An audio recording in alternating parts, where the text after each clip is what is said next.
Isang mapagpalang araw mga brad.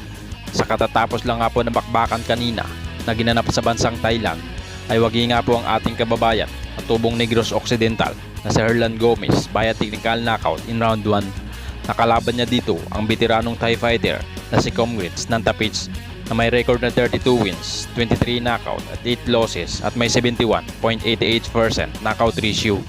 Samantalang ang ating kababayan naman na si Herlan Gomez ay may record na 10 wins, 7 knockout at isang talo at may 72.73% knockout ratio. Pinaglabanan nila dito ang bakanting WBC Asian Silver Bantamweight title. Tara mga brad, samahan niyo akong panoorin ang kanilang naging bakbakan.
Hanggang dito na lang muna tayo mga brad. Maraming salamat po and God bless.